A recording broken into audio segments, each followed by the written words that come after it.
بسم الله الرحمن الرحيم. الحمد لله رب العالمين والصلاة والسلام على أشرف المرسلين. Today is day 3 in our critical care online course. It is my great honor to welcome everybody. Today we have two important lectures. The first lecture will be interactive lecture about case-based ventilator management with Dr. Taslim. And the second lecture will be about acute kidney injury and continuous renal replacement therapy, Dr. Muhammad Adil. So let's me thanks the lecturer for their valuable time they spare to support us in this educational process. Right now we will start with Dr. Taslim. The lecture is case-based ventilator management. Dr. Taslim wants the lecture to be interactive, so I will give the audience a chance to unmute themselves and to answer the question, so the benefit will be more. Dr. Taslim is a senior consultant in pulmonology and critical care. He is one of the experts in his field. I'm sure you will benefit a lot. You will get a lot of important points, will help you to manage your patient on the ventilator, especially the difficult patient, the critically ill patient. And as we said yesterday, the ventilator can harm the patient as much as you harm anybody with a car, because it's a machine and it's having its side effect. Dr. Taslim, can you start, please? Sure. Assalamu alaikum, everyone. Thanks a lot for giving me opportunity to do this. Frankly, I'm not sure the level of everybody and how much you want, how advanced you want it to be, or how simple you want to be. So this lecture which I'm going to do, we do a ventilator actually course, and it's like part of it as well. We do sometime. It might be too simple actually for some people. So hopefully, if there are any future activities, these type of activities, so you can give me the feedback, and then we can, of course, make it more advanced, if you will, in future. But we will start. So this, like I said, it's very simple lecture. What I will do is I have some cases, and we will discuss these cases going through with the interactive session. So basically I will present a case, then there will be a question and you can participate. So you can answer and then we will talk about that. Now, just to tell you that there is no right or wrong answer. So frankly, you can say anything and that does not necessarily mean it's right or wrong. Most of the answers, it's basically my opinion. It could be wrong, people can disagree with it. So it's like if you feel that it's like not exactly, you do things different, of course we can discuss and we will share that why exactly we do things in this way and why I feel that it should be done in this way rather than like any other way, and with how we are doing the different ways, does it make a difference, or does it's like different people can do different way and all of them could be right. Okay, so that's what we will do. So I will start.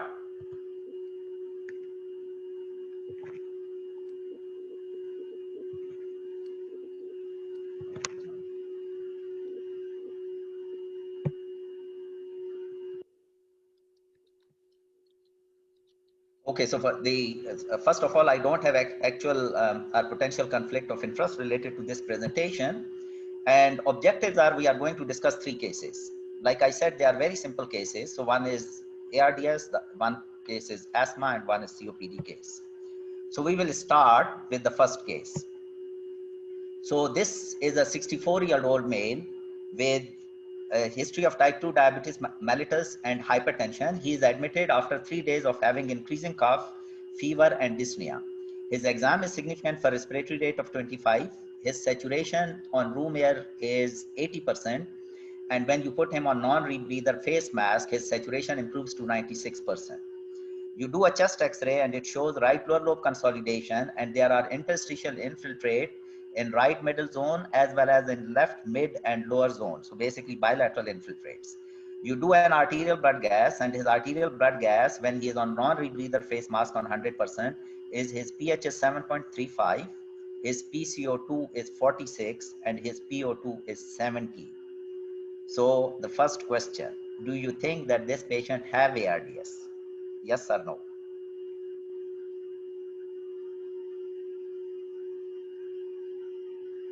So Mohammed, can they? Yeah. So this is interactive lecture. Everybody can unmute himself and answer the question. Because this is like case-based ventilation discussion and we want everybody to participate. As Dr. Taslim said, there is no wrong answer.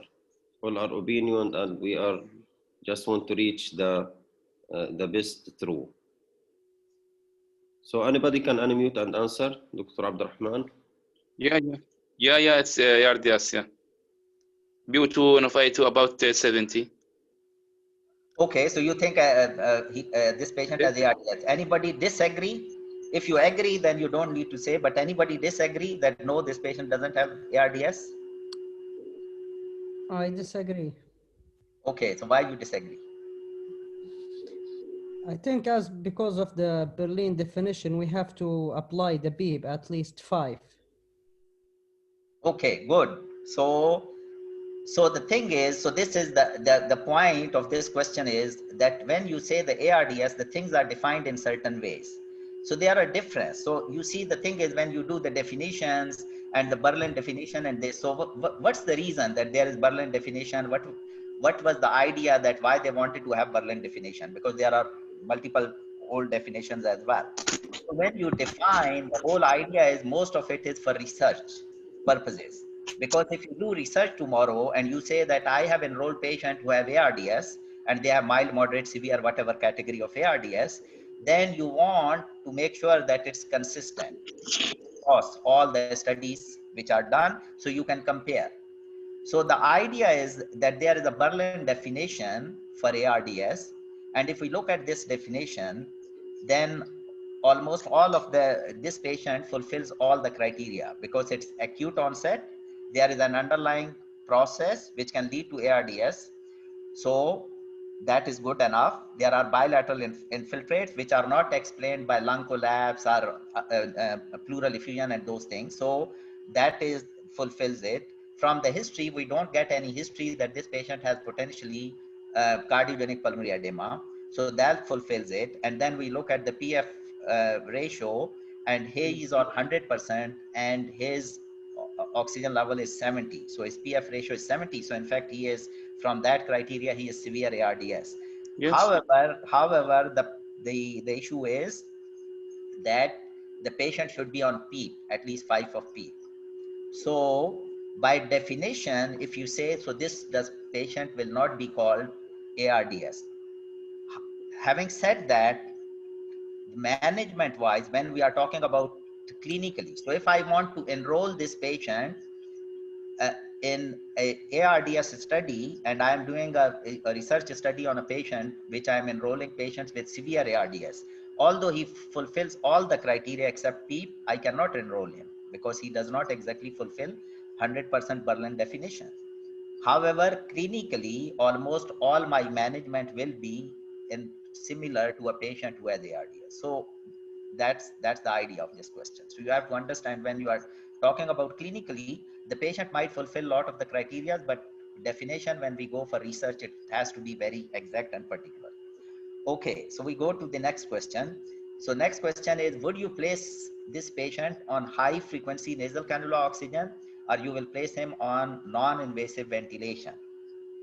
So who wants to put him on high frequency nasal cannula oxygen? Sorry, high flow nasal cannula oxygen, and why you will do that? And if you don't want to put him, why not? So who will choose high flow and who will choose NIV? High flow nasal cannula, I think, is better than non-invasive. Okay, so why you think that? I think if you look at EPGs, there's PCO2 46. It's not. Yeah, I think that's better to do non-invasive. High nasal flow cannula is better and can, inshallah, potentiate or getting better the SpO2 for this patient. Okay. Like I said, there is no right or wrong. So even if somebody says, so anybody wants to put him on NIV? Non-invasive ventilation?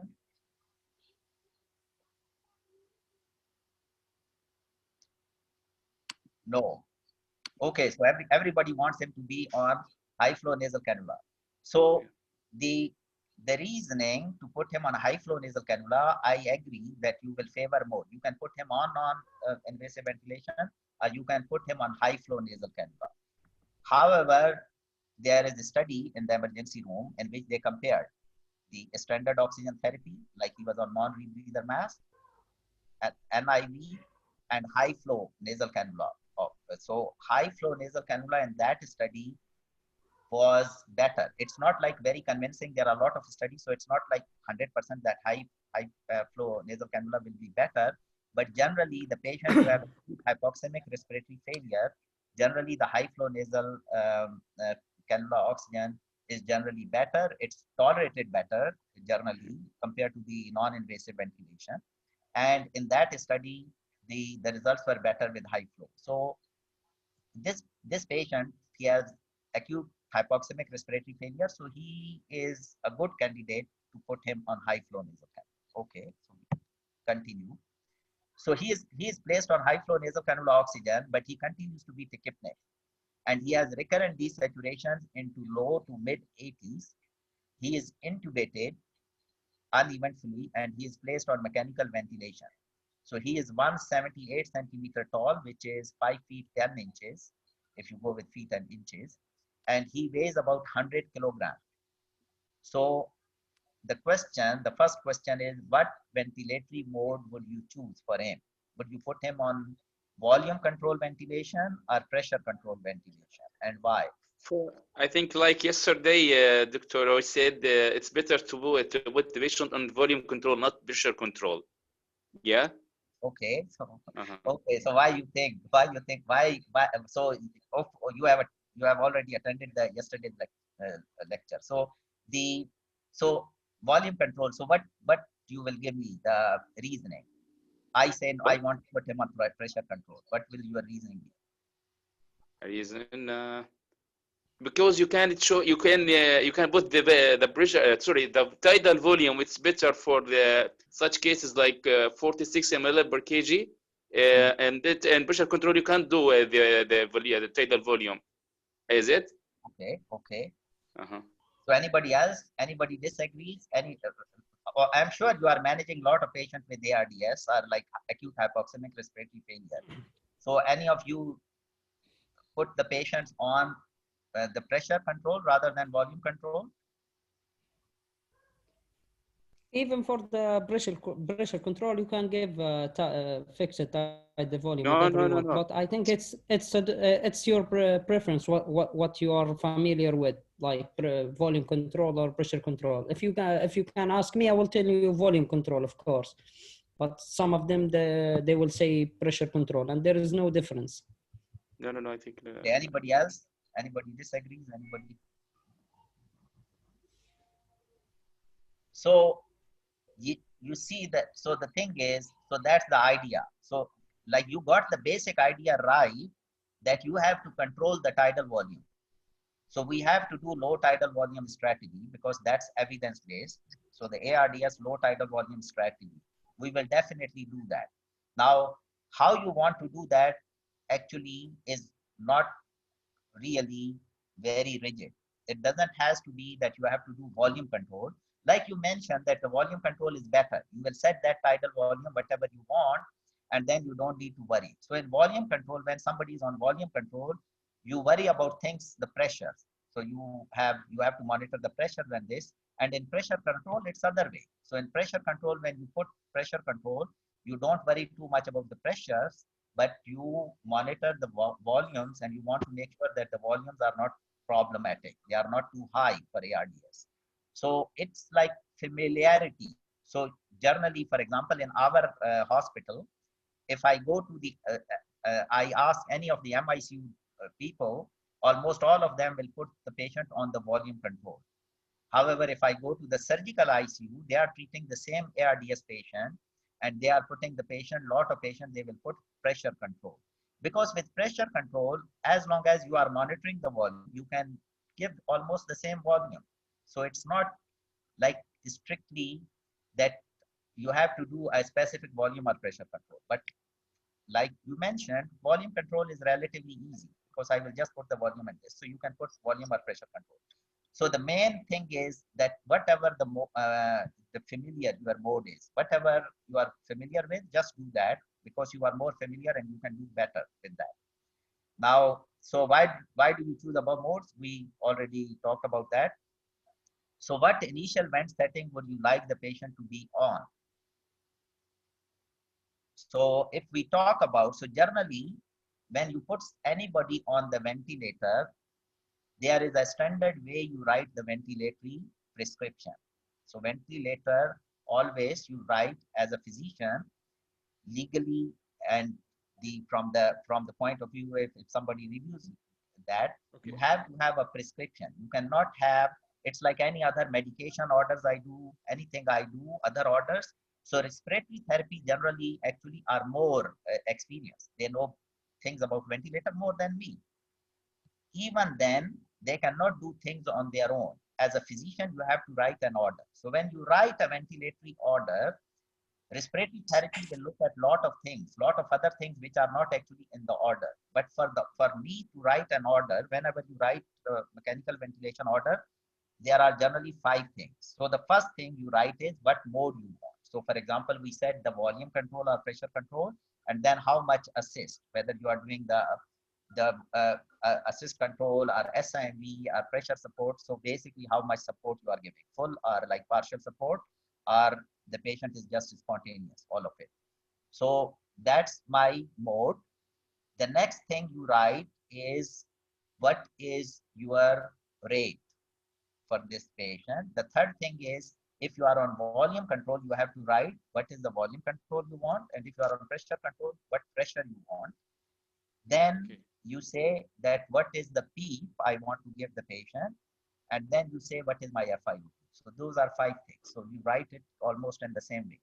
So when I'm asking about the initial ventilatory settings, so what respiratory rate will you put this patient on? You don't have to say exact number, but is it like relatively low rate, the mid range, or relatively higher respiratory rate?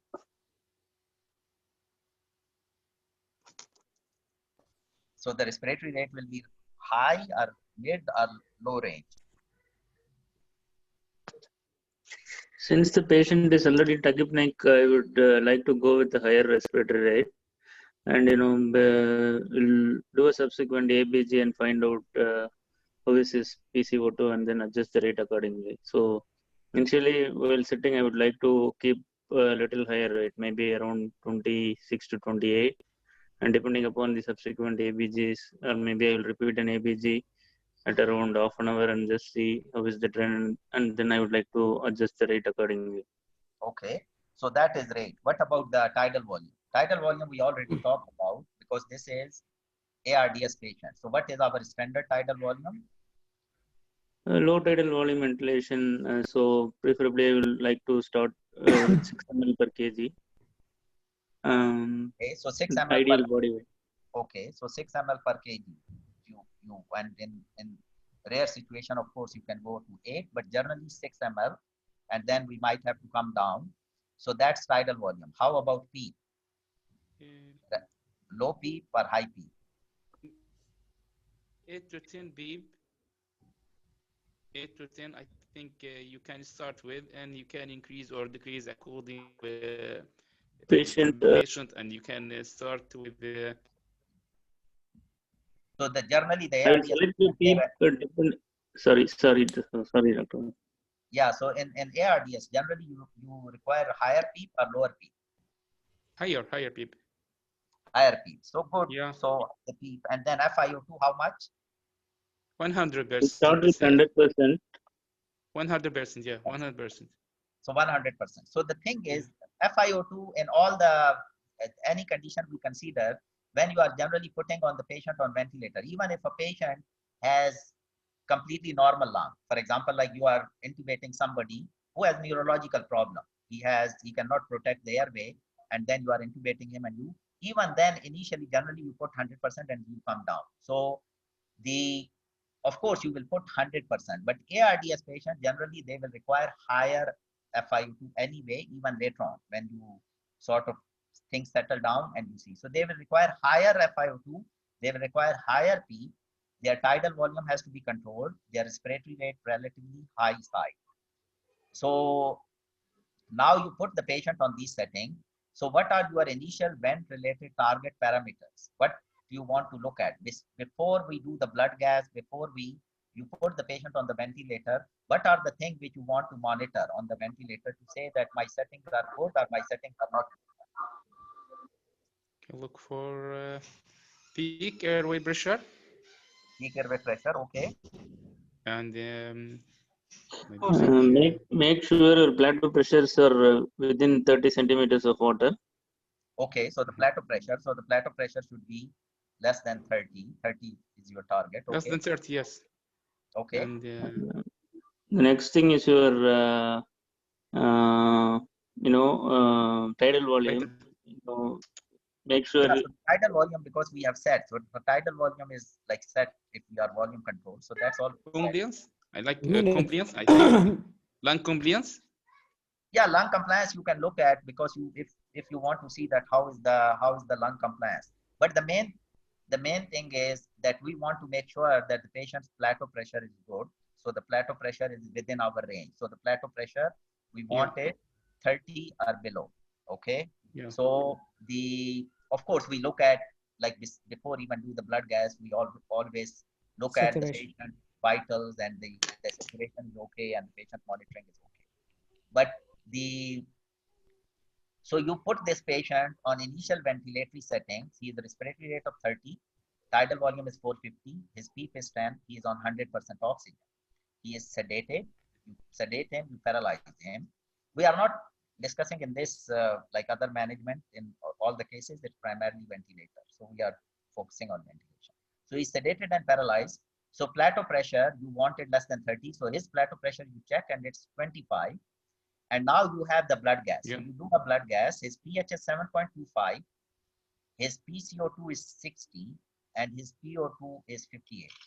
So the format for the writing the blood gas is always like that. pH, then I write PCO2 and then PO2. So now what you would like to do, you want to increase tidal volume to 480 to correct his hypercapnic acidosis, because the plateau pressure is well below 30, which we want. So you say, no, I want to simply increase his P. I think vaccination. You say that. Sir, I think do recruitment maneuver and increase beep. I think it's better to start with. Okay. And then, so everybody agrees?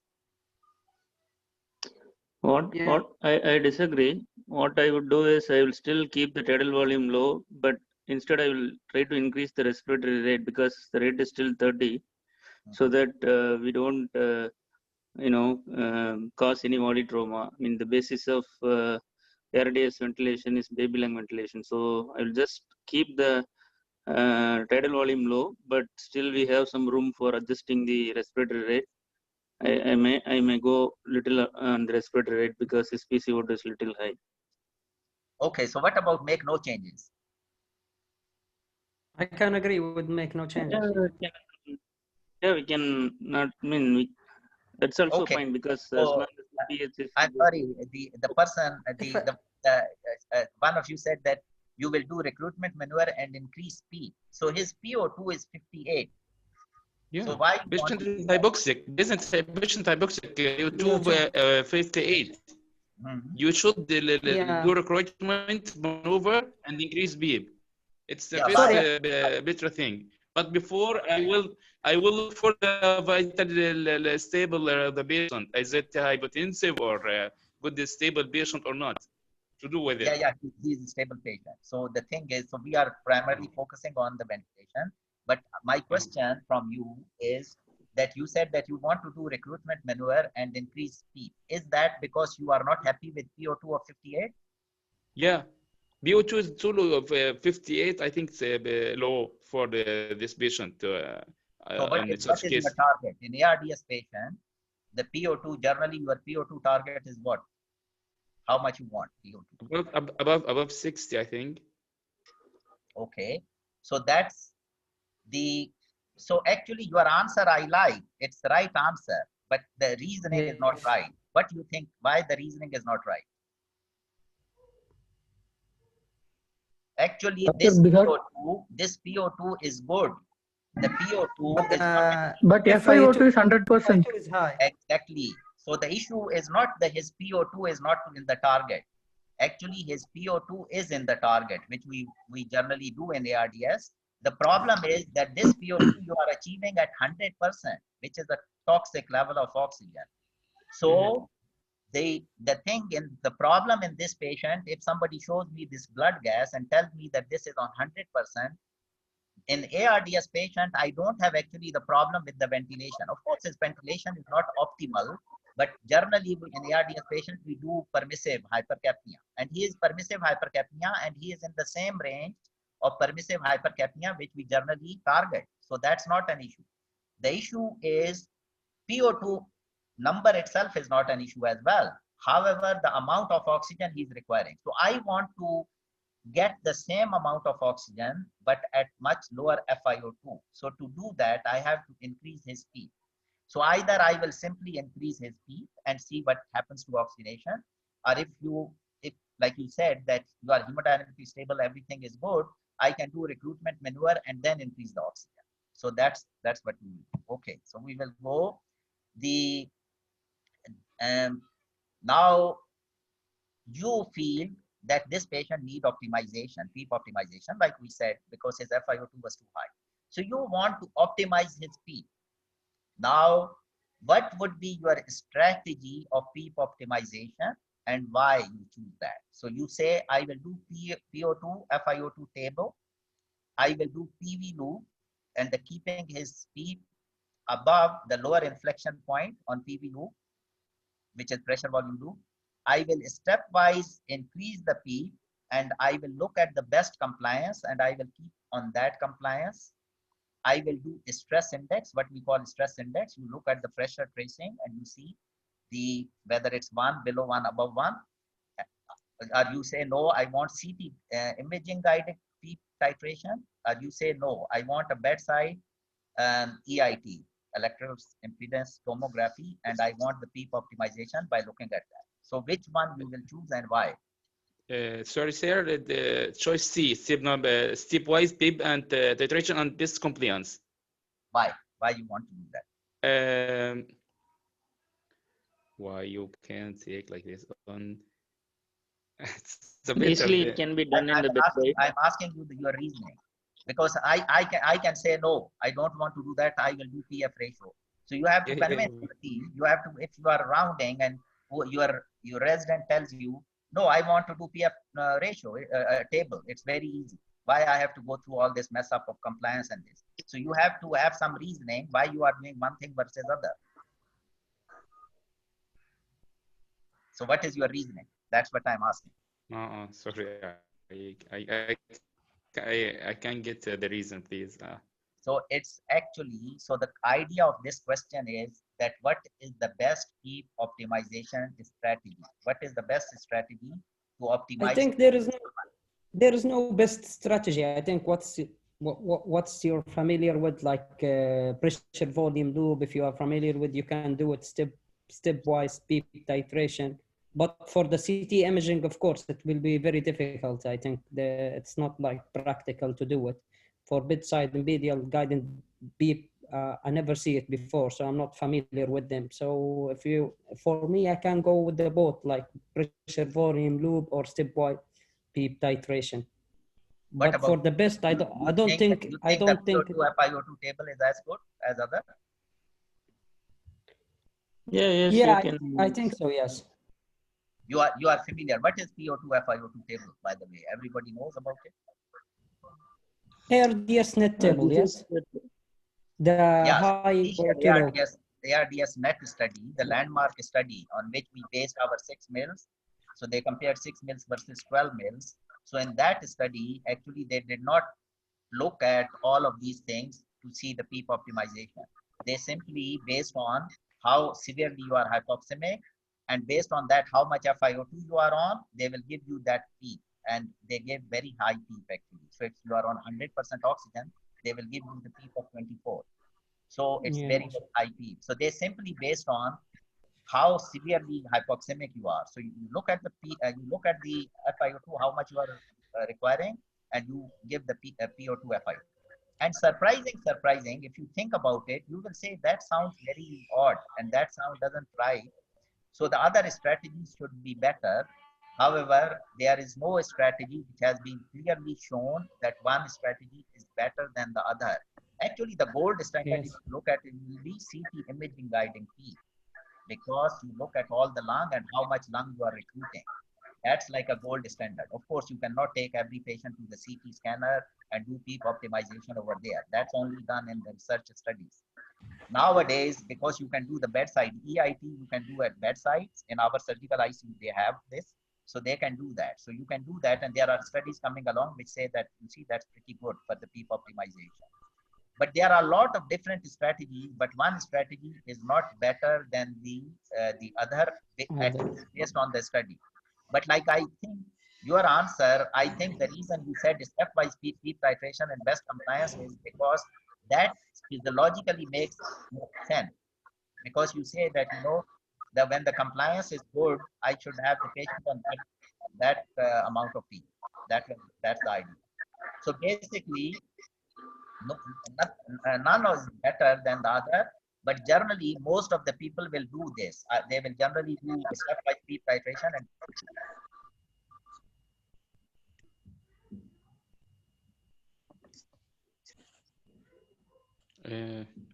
Dr. Taslim, you are mute. Taslim, you are mute to your sound. Dr. Taslim? Yeah. Dr. Taslim, please unmute. Yeah, unable to hear you, Dr. Taslim. Yeah, yes, no. Okay, so next question. I think we are running out. So what are your oxygenation targets? So basically we already talked about, so you want the oxygen level more than 88% saturation and oxygen PO2 55 or above. And in fact, some people, like for example, when we do ECMO and those things, we even do permissive hypoxemia. So your PO2, even there is some debate whether permissive hypoxemia, does it have any adverse effects? So permissive hypoxemia, there are some studies to show that you have some cognitive impairment later on. But generally, you don't need really very, very high PO2 levels. So what are your ventilatory strategies to achieve your targets? So we already said that we do PEEP. What else you do to improve your oxygenation? Anyway, I will go through. So basically oxygenation target, these are the ARDS targets generally. PO2 equal to or less more than PaO2 more than 55 and saturation more than 88%. And sometimes you can even go lower if you are doing permissive hypoxemia. So what you do, some of the things we already discussed. So you do recruitment maneuvers, which will improve oxygenation. You do PEEP optimization. You can manipulate the I to E ratio. So if you increase the inspiratory time, your oxygenation will be better. And there are some alternative modes which for oxygenation are generally better. So your oxygenation is generally, just give me 1 second because my computer might go off.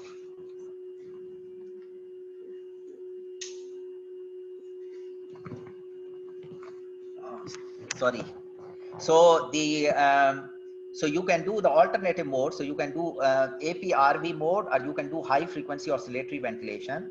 And then there are non-ventilatory strategies. So I can put the patient in prone position, and if all of these fail, then he can go on ECMO. So those are all the things which we do. Now, some of the things, what you feel about the recruitment maneuver, if you do, like for example, I have a patient and every 6 hours I do recruitment maneuver to make sure that they don't get atelectatic. Is that a good idea or no? So I think based on time, so I will just go. So basically the recruitment maneuver, there are 2 ways. One we already talked about. Somebody is very hypoxemic. You want to optimize PEEP. Generally you do recruitment maneuver and you optimize PEEP. But there is like a standard, you are doing recruitment maneuver standard so that the patient does not get atelectatic, and from intermittently you are doing recruitment maneuver. These has been thought to be that they will benefit patient. However, in a study, actually no benefit. So the routine recruitment maneuvers are not recommended. You can do it when patient is hypoxemic and that, but routine, the periodic recruitment maneuvers are not recommended. PEEP optimization is good idea. Of course, if somebody is having problem, you can manipulate I/T ratio. Some people really like APRV, so they put the patient on APRV, but there is no evidence that APRV is better than our standard modes. So therefore, if you go by the evidence, that's not a good idea. High frequency oscillatory ventilation, we used to do a lot actually. And actually some patients used to improve very dramatically. However, in the two big studies, the Canadian studies and UK study, it shows that high frequency oscillatory ventilation, actually in one study, there were no benefit. In other study, it was even harmful. So not a good idea. So generally not, now you will not see people using high frequency until and unless you don't have ECMO and these facilities available, then they might do, but otherwise no high frequency. And then non-ventilatory strategy, prone is of course definitely evidence-based. So you always do prone in the people who are the candidates. So basically you have to have moderate severity of ARDS. So PF ratio has to be less than 150 when you are on FiO2 of 60 or above. So you prone patient. And then of course, if the patient fails, then you can do ECMO. So what about the ventilatory targets during ARDS management? So you see, like the case initial blood gas, some people suggested that we should increase the ventilation because they were not happy with pH and PCO2. So generally, in the ventilation target during ARDS management, so they are not actually too normal. So the pH, as long as you are more than 7.20 and your PCO2 is ideally, it should be less than 55. However, some people tolerate it up to 80, as long as the patient does not have any other reason which will make hypercapnia problematic for them. For example, somebody has intracranial high pressure issues or some intracranial injury, or somebody has severe myocardial dysfunction and this, so hypercapnia and those is not good. But otherwise, these are good enough target. So how we achieve those target? Of course, if we can increase the minute ventilation, we will do that. And generally, because tidal volume is already set, so we want to increase generally the respiratory rate because we don't want to give too high tidal volume. We reduce the dead space as much as we can. And then we want to do some non-ventilatory things. So we want to reduce the CO2 production. So generally we sedate the patient very well, and we paralyze the patients. And we can use ECOR, extracorporeal CO2 removal, if the oxygenation is not an issue. If oxygenation is an issue as well with the ventilation, and we are not able to achieve with the ventilation, then we can go on ECMO. So your plateau target, what is your plateau target and how to achieve it? We already discussed that you want your plateau to be 30 or less, and so you achieve it. So for example, if a patient's plateau pressure is 32 and say he is on PEEP of 16, so the first question is, would you reduce his PEEP to achieve your targets? Why and why not? I think we should calculate the driving pressure. It's the plateau minus the PEEP. If it's like less than 15 or less, it will be okay. No, but PEEP as PEEP for the PEEP, like simply because PEEP. you are monitoring plateau pressure. So if you are monitoring plateau pressure and your plateau pressure is 32, you are okay with it? With the PEEP, how much you told? 16. So it will be 16. No, I think we can go down a little bit if we can. So basically, because the PEEP, the reason you are giving so high PEEP is because your oxygenation is an issue. So generally, you don't want to reduce the PEEP to reduce the plateau pressure. Although when you reduce the plateau pressure, PEEP, plateau pressure will come down, but that's not generally a good strategy because your oxygenation will get worse. So that usually we don't do because of oxygenation issue. But of course, if you reduce the PEEP, you will reduce the plateau pressure. So if you have a room, your oxygenation is very good, says you are only on 40% oxygen, and you say, I don't mind reducing the PEEP by 2, and I can go up on the FiO2 from 40 to 50 if need be. Yes, in that situation you can do. But if the patient is already on high FiO2 and you are borderline oxygenation, so then not. So what is the lowest tidal volume acceptable to achieve plateau pressure target? So generally, when your plateau pressure is high, our strategy is we generally reduce the tidal volume. So what is the lowest tidal volume? You will say, okay, if I am on this, I'm okay. Below that, I don't want to come. We can go down up to 4 ml per kg. Why not below 4? Then if you reduce the dead space, then we are creating a physiological dead space actually. Yeah, so the thing is that's in the generally, because your dead space will be, then generally you are ventilating only dead space. So you will become severely hypercapnic. So that's the reason that generally you don't come below 4 mils. So generally up to 4 mils. So if we are on 6 mils per kg, and then if the plateau pressure is still more than 30, then we come down to 5. And if with 5 we are still high, then we come down to 4. So would you ever accept the plateau pressure above your target? Yeah, if the lungs are stiff, we can accept that as long as hemodynamically is stable. Rather than making the lung to expand and come collapse and make a stress or strain pattern, we can accept the decently acceptable plateau pressure of 32. So, okay, so that will be a big discussion. So the plateau pressure, when you are targeting the plateau pressure of 30, why you are targeting that? Why this number? Why you are targeting this plateau pressure? Because studies have shown that high plateau pressure cause high mortality, more harmful. So the high plateau pressure, if high plateau pressures are harmful, then your argument will not work, because then you cannot say that, if the lungs are very stiff, of course the patient has severe ARDS, so lungs are stiff, so high plateau pressures are bad. So, and if we believe in that, then we should not. So is there any situation in which you will say plateau pressure is 32 or 34, but I'm okay with it?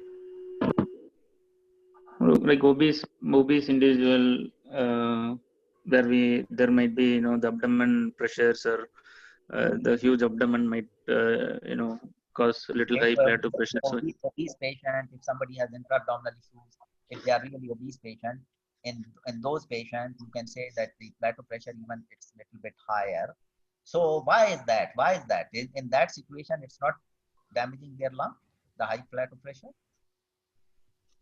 No, it's because of external cause only, sir. So it's not really reflecting the pleural pressure. It's not reflecting what? Sorry, you are not the giving pleural the pressure, right but it's I mean the chest for itself, the chest wall. What's the key word? What's it's not affecting? What is the plateau pressure surrogate for? Pleural pressure. Not pleural. It's a transpulmonary pressure. Transpulmonary pressure means the pressure across the lungs, which are inflating the lungs. So when there is high pressure around the lung, then it's like because the pressure is high around the lung, that pressure is contributing to the plateau pressure. But transpulmonary pressure is not high. So ideally, if you really want to know transpulmonary pressure, we want an esophageal monitoring, esophageal probe. So we can monitor the pleural pressure. So even when you are doing esophageal balloon, that is indirect measurement also. That's not exactly direct pleural measurement, pleural pressure, but you want pleural pressure. So you can look at the transpulmonary pressure. So if you have an esophageal balloon and you are monitoring transpulmonary pressure, in that patient, the plateau pressure could be 40. You don't care, because you know that is from the chest wall, or like you said, abdominal wall and this. Of course, a lot of patients, they don't have esophageal monitoring, esophageal probe. So in that situation, if some patient is somebody is really obese, you're just using your clinical judgment. You are saying plateau pressure is high, but I think this is because the patient is really obese, but or the abdomen is really high pressure. And that's the reasons why I can tolerate the higher plateau pressure. So that's the idea. Okay. So for your ARDS patient, so you have your current settings. So you are on almost like 6 mils of predicted body weight, and your PEEP is 8. Plateau pressure is 26. Your arterial blood gases are these, which we said these are acceptable for us because ventilation is acceptable and PO2 is more than 55. So we are okay. So what would be your next step in this situation? So you will say, I will increase the tidal volume because he is hypercapnic. I will increase the PEEP to 10 centimeter because you don't like his PO2. You will increase the FiO2 to 40%, or you will make no changes. I will make no changes. You will make no changes. So everybody agrees.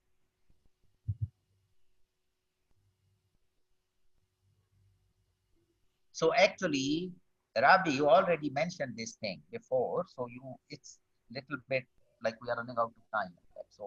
So basically, because the PEEP is 8 and plateau pressure is 26, everything looks good. Plateau pressure looks good. Yes, yeah. Good, but his driving pressure is high. Yeah, so in fact, yes, I did not give you over here a choice. In fact, in this patient, you will reduce the tidal volume.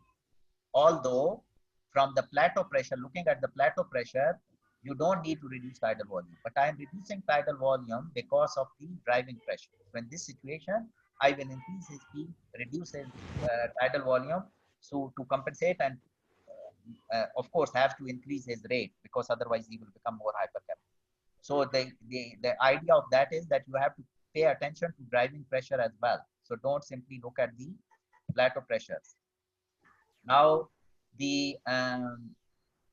so this is like the same thing, the driving pressure and the why you want to do that. So the idea is that driving pressure has been shown that it's much better in predicting the prognosis of the patient than even the plateau pressure. So you target the driving pressure, and the driving pressure in this situation is high.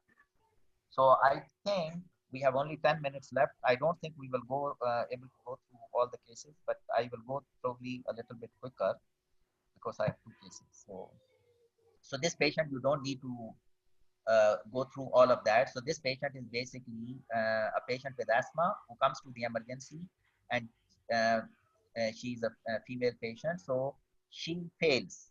You give the 3 salbutamol nebulization, IV magnesium, methylprednisone. So basically you did everything, but the patient does not improve, and the blood gases are like sort of borderline. So the pH is 7.35, PCO2 is 45, PO2 is 70, and this is on 3 liters nasal cannula oxygen.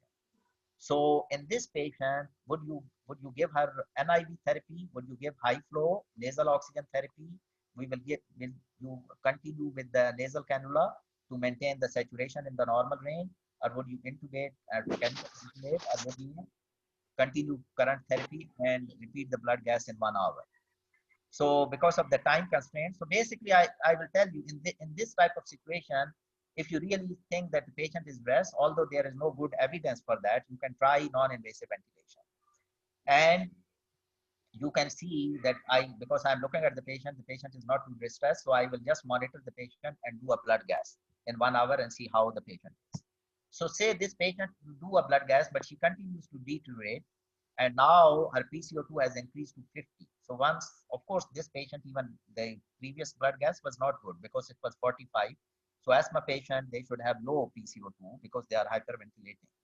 So in this situation, would you put the patient on volume control or pressure control, or SIMV mode, assist control modes, or SIMV mode, or pressure support, or volume support mode? So which mode you will put?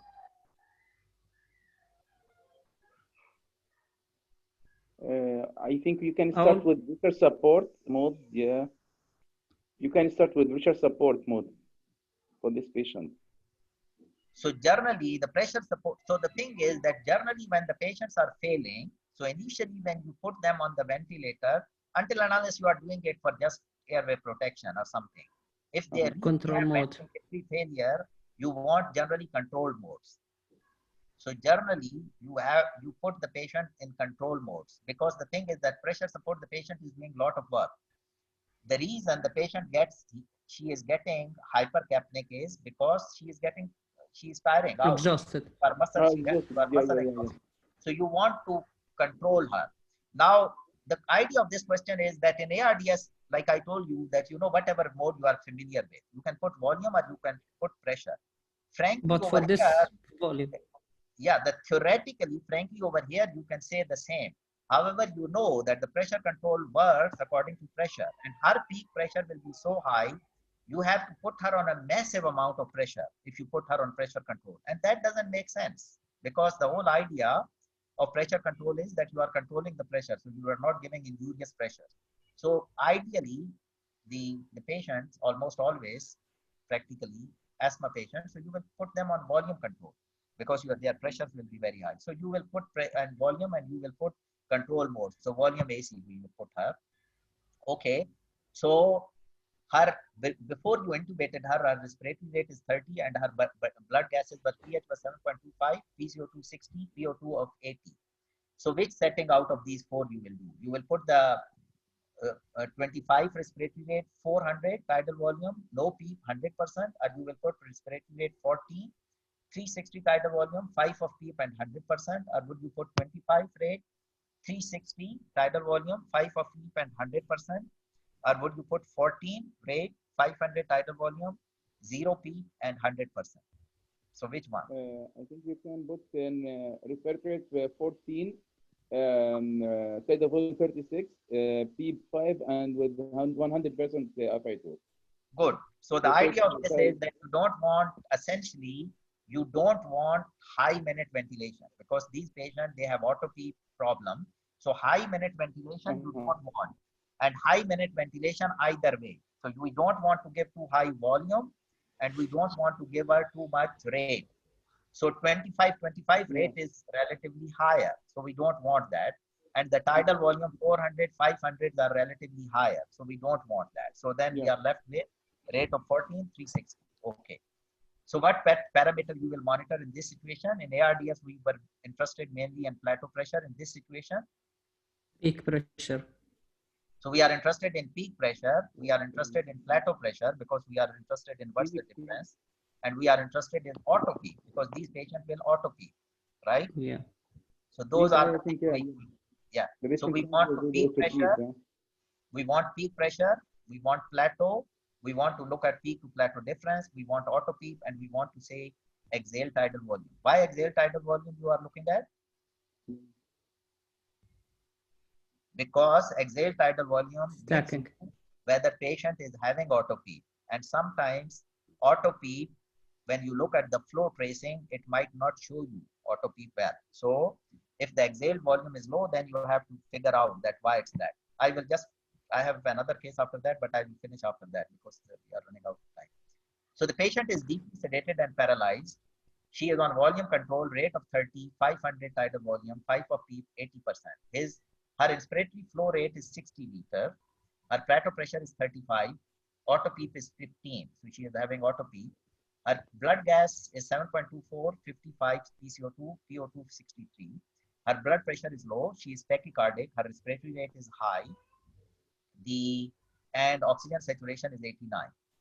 So why the plateau pressure is high in this situation? I think tidal volume is too high, 500 for this patient. Good. So the tidal volume is high, and also she is auto PEEP. So auto PEEP adds to the pressure. So auto PEEP is causing, so her plateau pressure is high. Her oxygenation, why poor? So same reason, because she is auto PEEPing, so she is very inflated, overinflated. So there is a lot of mismatching. And in fact, she has in some areas almost no blood flow. So what would you do? I will decrease the tidal volume and then obliterate the PEEP.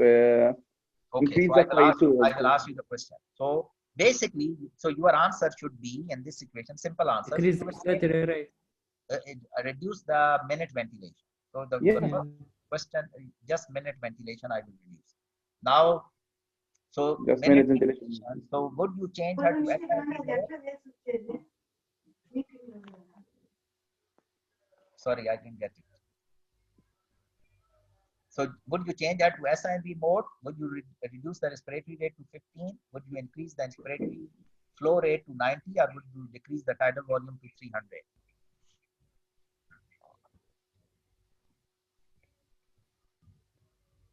So essentially, SIMV mode you will not do, because this patient is totally sedated. She's breathing with the vent. Whether you put her on SIMV or AC, practically it will work the same way. So No that change.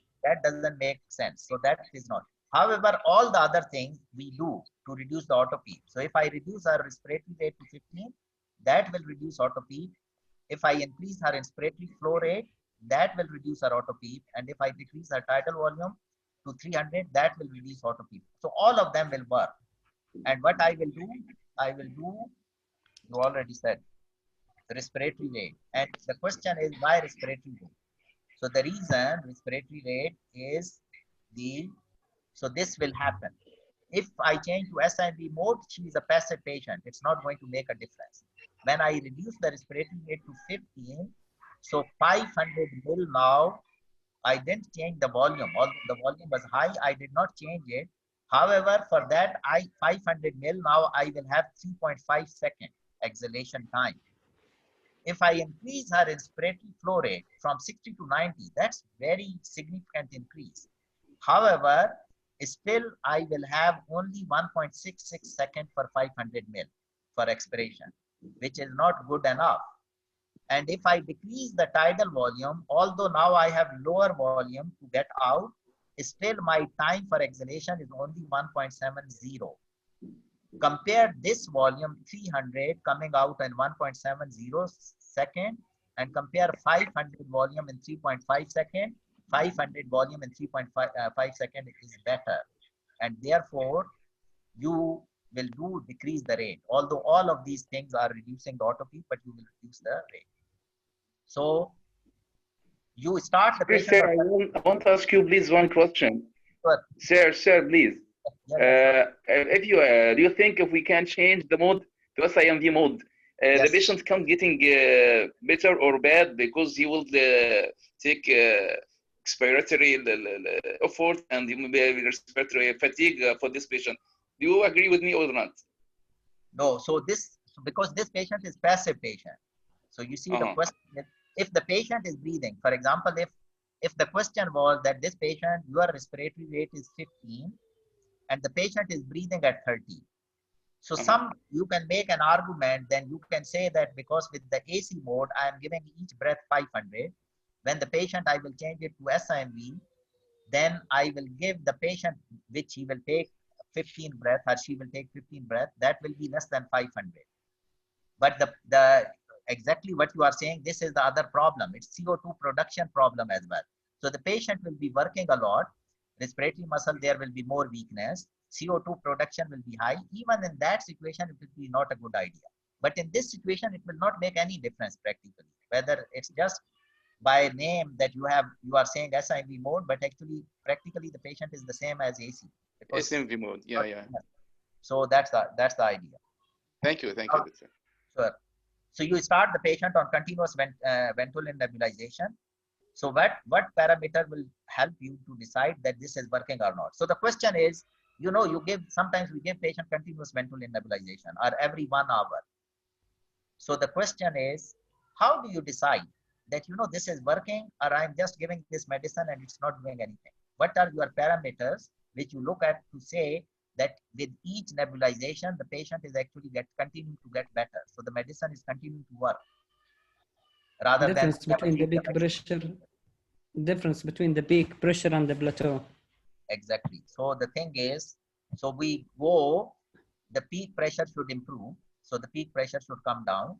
The peak to plateau difference should improve. So it should come down. Auto peak, if the patient was having, should be coming down.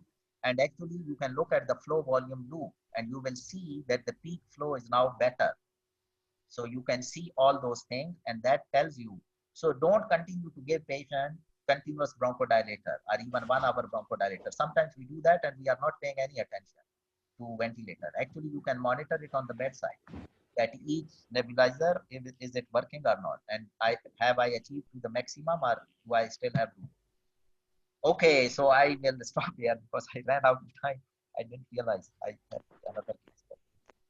So I'm not sure how useful it was, but it was very simple. And Thank you, Dr. Taslim. Thank you very much.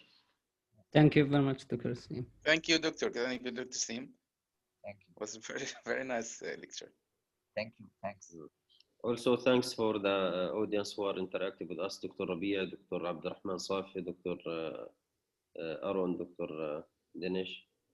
And now we'll move to the next lecture with Dr. Muhammad Adel.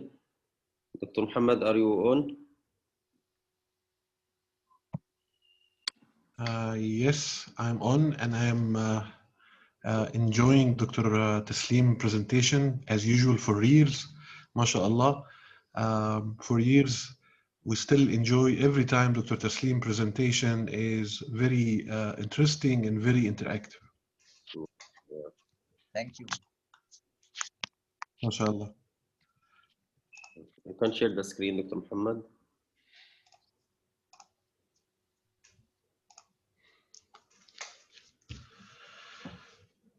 Assalamu alaikum. Good evening, everybody. First of all, I would like to thank Dr. Muhammad Qandil for giving us this opportunity to share our dedicated education with our colleagues from Gaza. And I would like to extend the thanks to Dr. Taslim again for the interesting presentation as usual. And I believe you can leave now. You enjoyed Dr. Taslim enough, so I think everybody can leave now. Well, to hear from you, Dr. Muhammad. Thank you. Hopefully, we will enjoy this presentation as usual, and I would like But to. I have attended this, but I forgot everything, so I will attend. I want to learn a little bit about this. Oh my God! Now I'm ready for the questions from now. I will just mute it, but I will. Okay, Bismillah.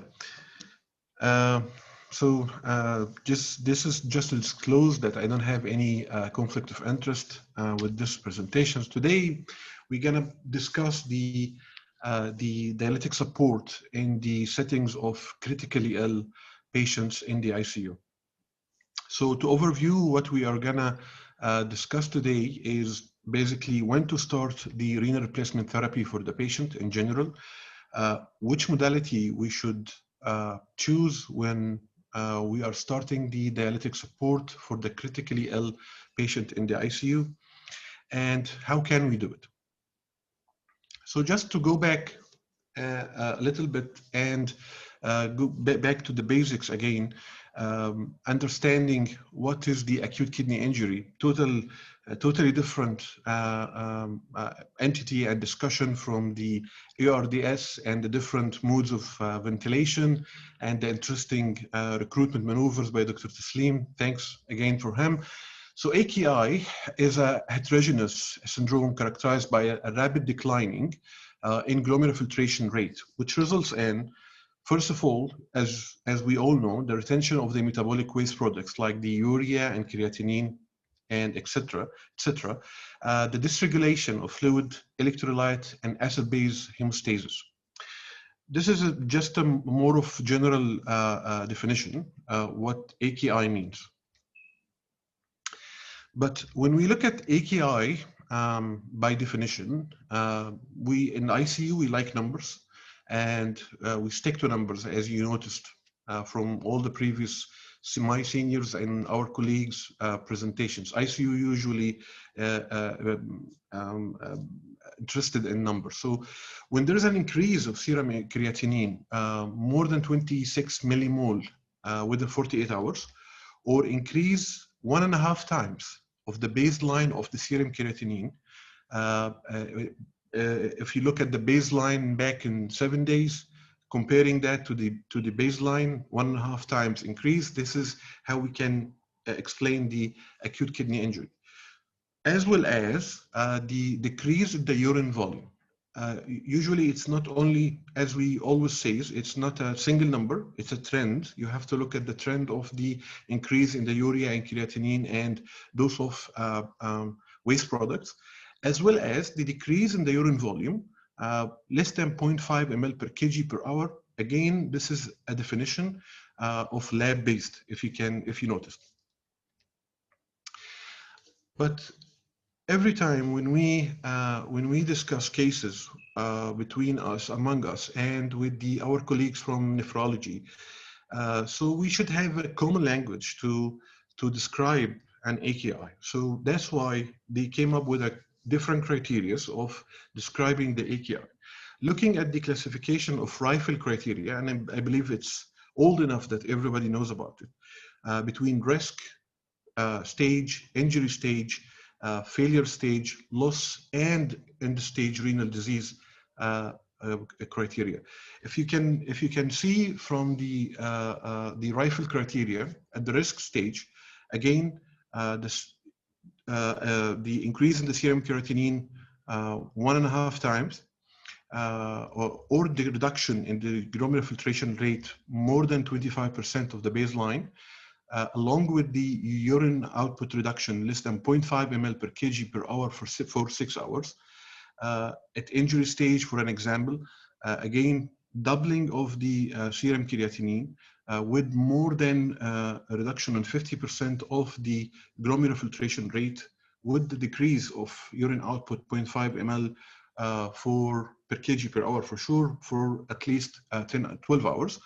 At failure stage, triple the baseline, 75% reduction of the glomerular filtration rate, or he present with a serum creatinine more than 4 milligram per deciliter, as well as the urine output is less than 0.3 ml per kg per hour for 24 hours, or anuric for at least 12 hours. Again, if that persists for 4 weeks, we are talking about a low stage. If that persists for more than 3 months, we are talking about end-stage kidney disease. But again, what are the advantages of Reifel criteria? As we mentioned, so it's feasible and fairly straightforward.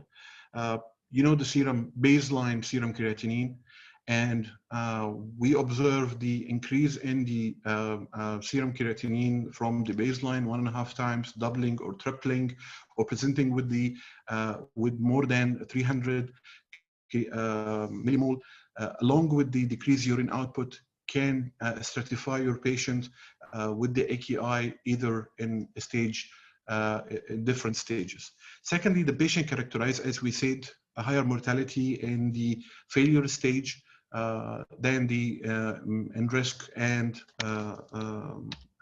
stage.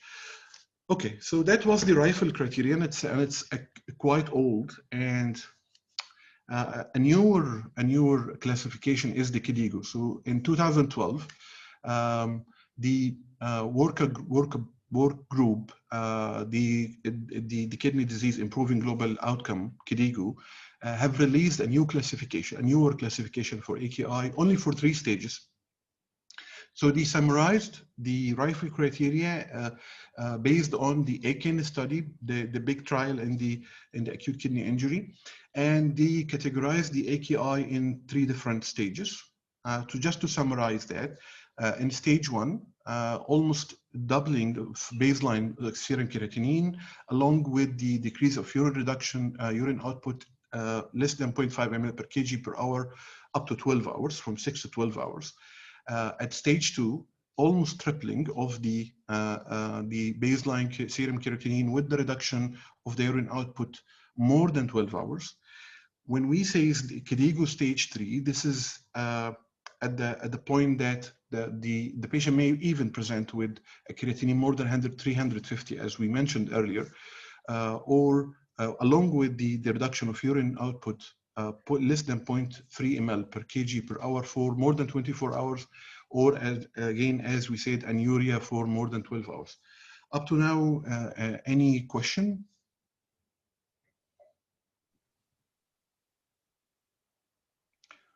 Okay, so then I'll go forward. So as we said, using the stages in stratifying the acute kidney injury, it's sometimes very helpful in communicating and referring patients. Again, it's as important as we use it in stage-based management. So Looking at the rifle criteria, if your patient is in a stage 1, then the general principles like discontinuing all nephrotoxic medications, ensure the good volume status and perfusion of the patient, hemodynamic monitoring, monitoring more closely the serum creatinine and the urine output, avoid the hyperglycemia, and consider an alternative for a radiocontrast procedures. But when the patient reach the stage 2 at the injury, so that's we call a conservative therapy, then you have to consider more diagnostic workup for the patient. Sometimes even you go invasive. But at the failure stage, most of the patients you will see in the ICU, those are most of the patients, they will need a renal replacement therapy. And for sure, they should be admitted to the ICU for closer observation and monitoring.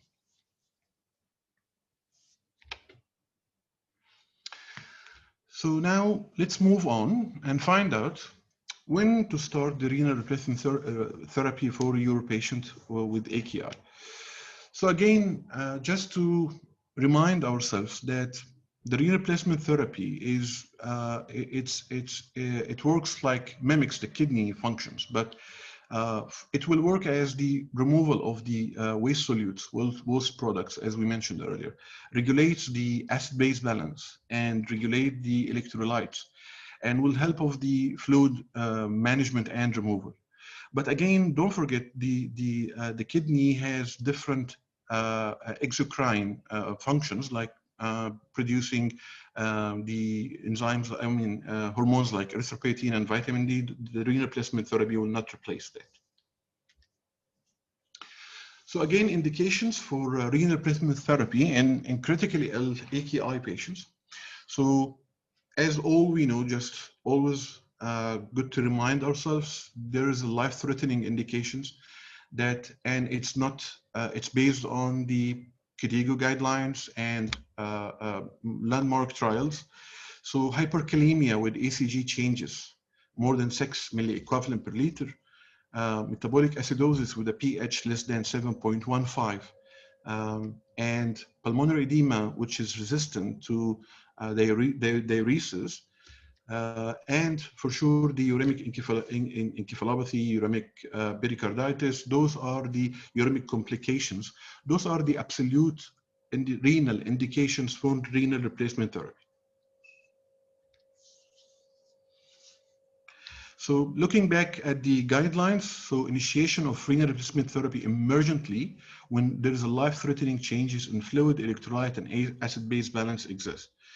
Consider the broader clinical context, the presence of a condition that can be modified with the renal replacement therapy, and trends of laboratories rather than a single BUN and creatinine threshold alone when making the decision to start renal replacement therapy. As we mentioned earlier, always we keep eye on the trend of the lab results. We don't consider single or even 2 readings of the serum creatinine to decide to start a renal replacement therapy.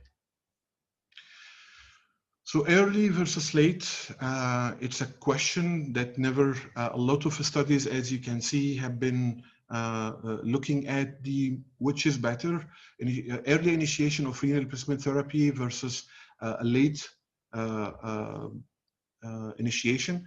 Again, most of the clinical trials have done, most of the studies different between randomized controlled trials and observational studies. So there was a little bit a favorable survival on the early initiation. Most recent publication on the timing of initiation of renal replacement therapy in acute kidney injury in ICU patients. Again, there was no, let's say there is no reduction in the mortality between accelerated fashion initiation of renal replacement therapy and a standardization of starting the renal replacement therapy later on. So mortality, no difference, but again, when it's emergency, it's an emergency. So just to recap what we discussed up to now, so we understood from what is AKI means, we understand the different classifications, the Reifel criteria and the Kidego criteria, classifying our stages of AKI, the stepwise management based on the stage of the AKI. Again, when to start, when it's emergent, and early versus late initiation. Now let's talk more about the different modalities of renal replacement therapy, and we will concentrate more on the continuous renal replacement therapy, as it is the gold standard and the modality of choice in the settings of ICU. So the different renal replacement therapy modalities for AKI: intermittent hemodialysis, SLED, slow low efficiency dialysis, continuous renal replacement therapy with its different modalities: SCUF, CVVH, CVVHDF, and CVVHD.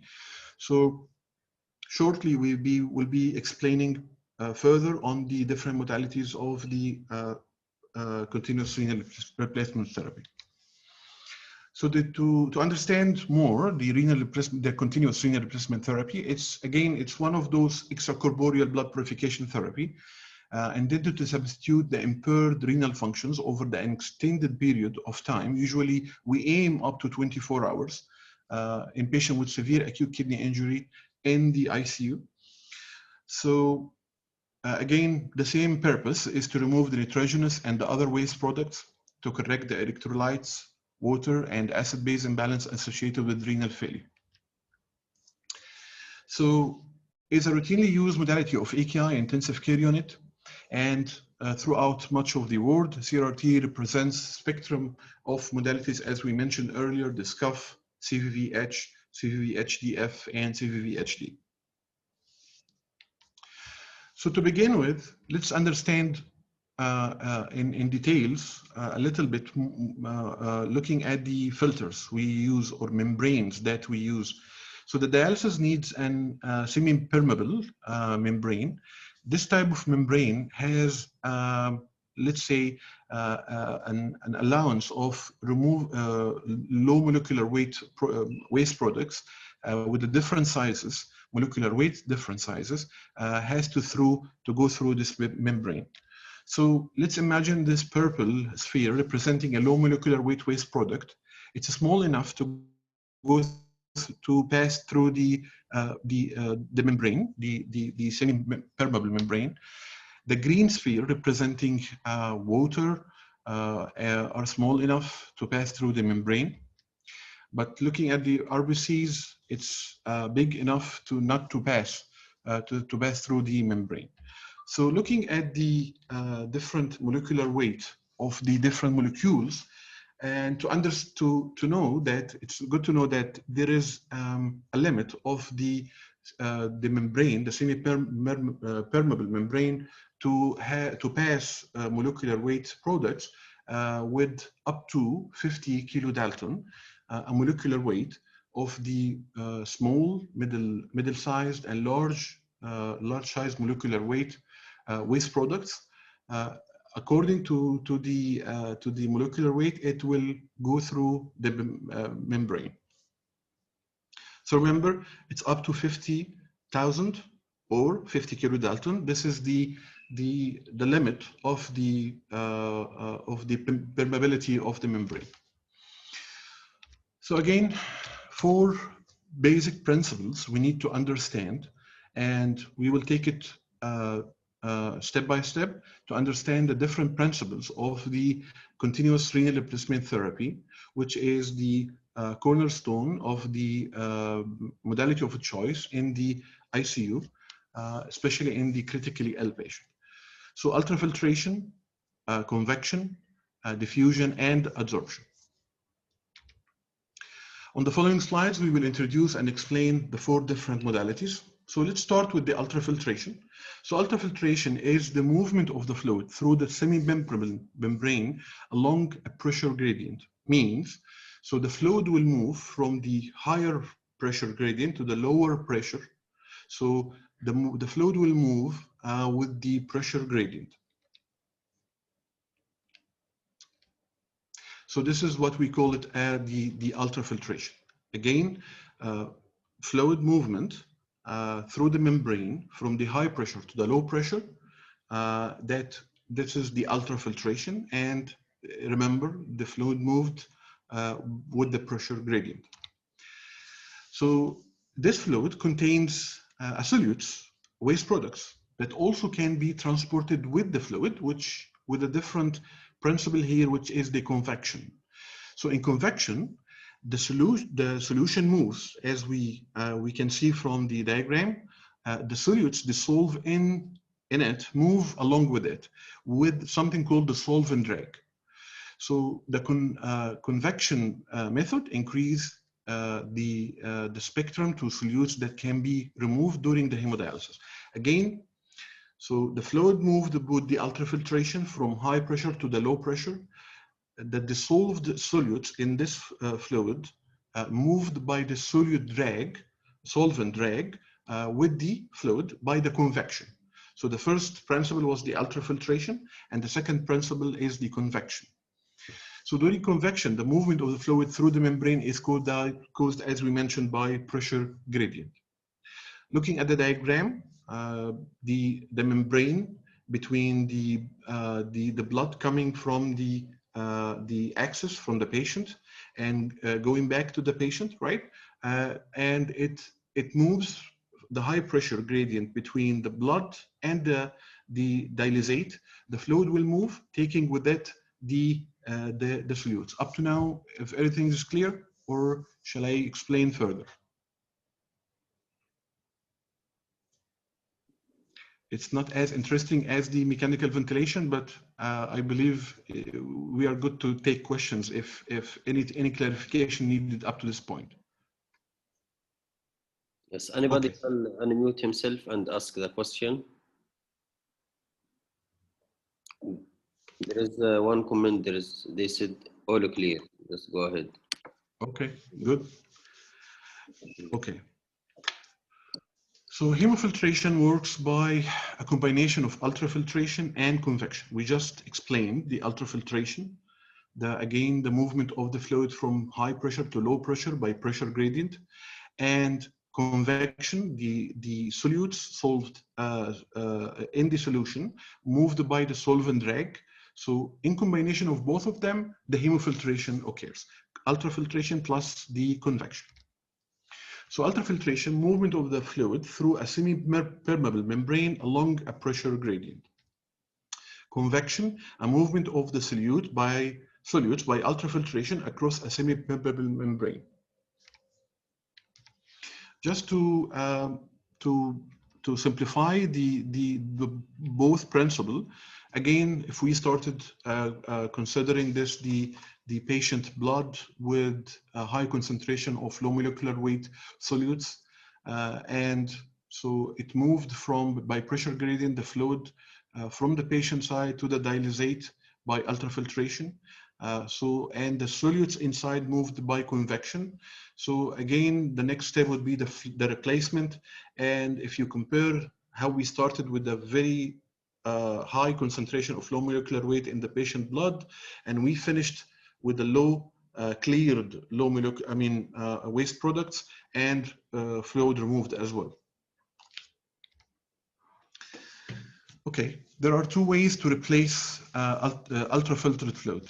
So just to give a hint on the fluid replacement. So remember when we did ultrafiltration, and then you are doing now fluid replacement. So you can imagine if you are replacing the fluid pre-filter, so the filter, the semi-permeable membrane we are using, you can add the fluid replacement before the blood reaches the filter, or you can put the replacement after the blood leaves the semi-permeable membrane, the hemofilter, going back to the patient. So what's the difference between the pre-dilution or post-dilution? So again, let's imagine the patient blood is very high concentrated of waste products like creatinine and potassium, phosphorus. These are the waste products, nitrogenous waste products you need to get rid of. And you added fluid post-filter. So that means during the blood travels through the filter and getting in contact with the dialysate through the membrane, there was a very high concentration of those waste products in the patient blood. So if this allows a lot of the removal of these, because if we will understand very shortly the diffusion from very high concentration to the low concentration, so the waste products will move more from patient blood to the dialysate if you give the replacement post-filter, because you allow the blood to go in the filter very concentrated, very not diluted, right? Okay, so, but if you give the replacement pre-filter, imagine that you just added the fluid replacement before going to the filter, you made the blood more thinner and not very high concentrated and can viscid that can even clog or block your filter. So again, when there is a concern about the permeability of the filter, because by time as the renal replacement therapy goes, the clogging and the clotting of the filter is happening. So again, if you add the pre-dilution or the replacement in a pre-filter, then you made the blood a little bit thinner and you preserve the permeability and capability of the filter to maintain. So now we understand the two differences between the replacement when you do it pre or post. Is that clear? I hope it's clear. Yes, yes. Okay. They are saying yes in the messages. Okay, good. I hope they are sending the messages, not sleeping and saying yes, yes. Okay. So let's move on. So just to recap for now, we started to understand the basic principles of the CRRT. We started with the ultrafiltration, the fluid movement with the pressure gradient, dragging the solutes with it with something called the solvent drag, which called the convection. So ultrafiltration and convection. And we discussed now the replacement when you choose to do it pre or post. Okay, so let's move on. So now let's talk about diffusion. Diffusion is the spontaneous movement of the molecules or solutes from an area of relatively high concentration to an area of lower concentration that is toward the side of decreased density of the solutes in a solution with a concentration gradient. Remember when we said those molecules, the solutes will move by the concentration gradient from a higher concentration media to a lower concentration media by, this is what we call diffusion. So diffusion is the primary transport mechanism in hemodialysis. The process will continue as long as there's a difference in the concentration exists. So typically, the solutes will continue to move until equilibrium exists, okay? So solutes move across the membrane because a difference in the concentration exists across the membrane. The process occurs in dialysis. Everyday example of this, like imagine the tea bag of the tea. So basically, a high concentration in the tea bag with a low concentration in the water. So this is how it diffuses from high concentration high concentration media to a lower concentration media by concentration gradient. So hemodialysis works by diffusion through a membrane. So diffusion, movement of solutes from high to a low solute concentration. So let's look at the filter. This is the filter, and always remember the direction of the blood moves from the axis to the return, and the dialysate in a concurrent direction. To make it happen, the diffusion, the ultrafiltration, and even the convection. So if we take a cross section in the filter and imagine the inside the filaments of the filter is the blood and the media around is the dialysate, this is the way how the solutes will move from high to a lower concentration from the patient blood to the dialysate. So the last principle in understanding the different modalities of CRRT, adsorption. Adsorption is the adherence of a molecules which in the solution to the surface or the interior of the solid substance, which is in the dialysis in the semi-permeable membrane. If you look at the diagram showing that some of those molecules pass through the membrane and others get stuck on the surface. However, because of the type of synthetic membrane used in the hemofilter, some large molecules that experts believe are involved in unwanted inflammatory reactions adhere to the membrane surface. As a result, frequent changes of the membrane may be useful to remove those large molecules, get adherent and absorbed by the surface or the interior of the filter.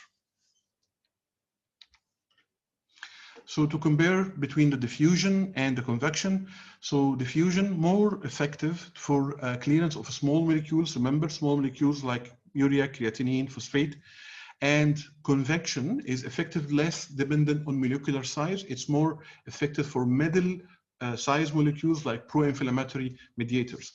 So there is two principles that can be used in removing those of pro-inflammatory middle size molecules, as we mentioned just now by the adsorption, looking at those get stuck to the surface of the filter, and remember by the convection as well. So just to overview and summarize the different modalities of CRRT, again, the four principles: ultrafiltration, which is the principle used in the SCUF, slow continuous ultrafiltration, and CVVH, continuous veno-venous hemofiltration. Remember when we said hemofiltration works by both ultrafiltration and convection, right? And CVVHD, continuous veno-venous hemodialysis, remember, it's basically on diffusion, but there is an ultrafiltration as well. If you look at the CVVHDF, which is the most commonly used modality of CRRT in the ICU settings, which you can do ultrafiltration, you can remove fluid, you can remove middle size molecules by convection with the ultrafiltration. You can do dialysis and diffusion, and as well as you can do adsorption. So just to, if anybody wants to answer, just to make sure everybody's still awake. So in the mode of CVVH, which principle or a method of solute clearance is used?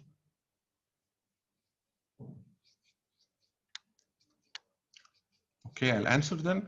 So by convection, again, let's try one more time, and please unmute yourself and answer if you know. So CVVHD, continuous veno-venous hemodialysis. So CVVHD, which principle we are using? Ultrafiltration and diffusion. Perfect. So diffusion mainly, and you can do ultrafiltration. How about the CVVHDF? The most common. Huh? Convection and diffusion. Perfect. So convection. All of them. Actually, you can do all of them. You're correct. Basically, convection and diffusion. So people still awake. That's a good sign. Okay. And SCUF, which is the slow continuous ultrafiltration. Basically, it's ultrafiltration. You remove fluid. Thank you. Okay. This is just to show you that the how good is the continuous renal replacement therapy in comparing that to a SLED. So again, looking at the diagram here and comparing the clearance, the solute clearance using the CVVH in comparison to SLED, which is basically the CRRT showing a better clearance of molecules rather than SLED. And the greater middle and large solute removal by CVVH is due to combination of convection and continuous operation, as we mentioned earlier. Okay, so why we say CVVH is good in the ICU? So basically, CVVH avoids hypotensive episodes. Most commonly happens when you have a patient with multi-organ failure, acute kidney injury with septic shock, on vasopressors. So you don't want to connect this patient to intermittent hemodialysis where the high flow rate and removal as well as removal of the small molecules and middle molecule solutes by the intermittent hemodialysis, it will remove as well the vasopressors you are using and inotropes. So if you can see in here, the hemodialysis, there is a drop in the mean arterial blood pressure recorded in comparison to CVVH, how it's more stable with the CVVH, and for sure the blood volume.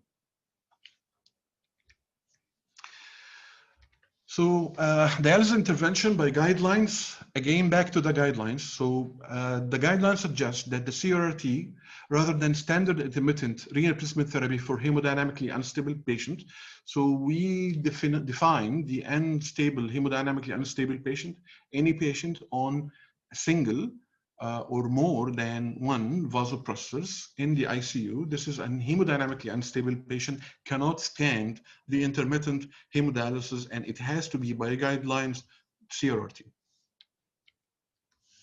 So use continuous and the intermittent renal replacement as complementary therapies in AKI patients. So later on, if you imagine that your patient was critically ill on very high doses of vasopressors, then he's more stable now, vasopressor requirement is going down, then if you can start putting him on SLED or intermittent dialysis as he stabilizes.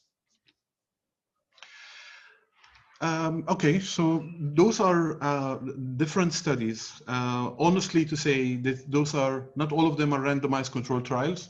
Not all of them are large prospective trials even, or observational studies.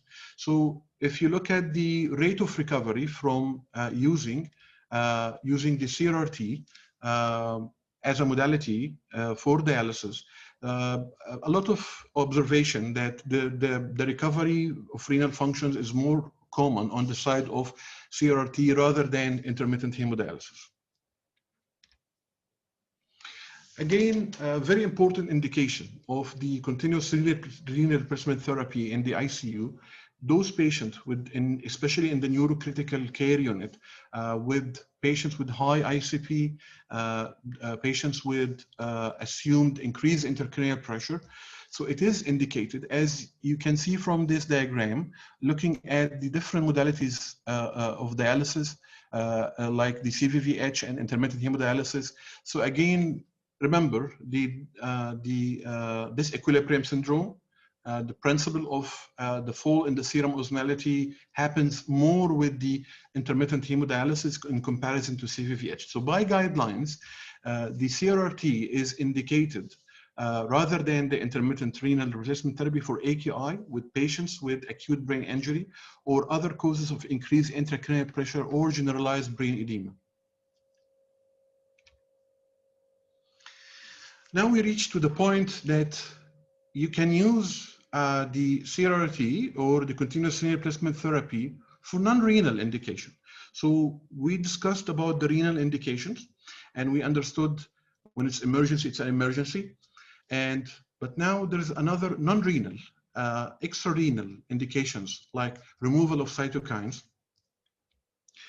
So looking at this diagram, you can see that there is an observation of the lowest concentration, very low concentration of tumor necrosis factor and different interleukins like interleukin 6 and 1A are observed in the first few hours in the CRRT. That means there is an elimination happens of the inflammatory mediators, occurs only during the first hours after the application of new filter. Cytokine removal capability of the currently available membranes hardly to matches the production in this, the catabolic state like in the septic shock.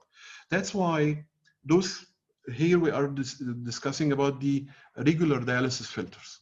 Even we understand that by adsorption, by convection, there is removal of middle and large molecular size molecules, especially pro-inflammatory mediators and markers can be removed by the CRRT.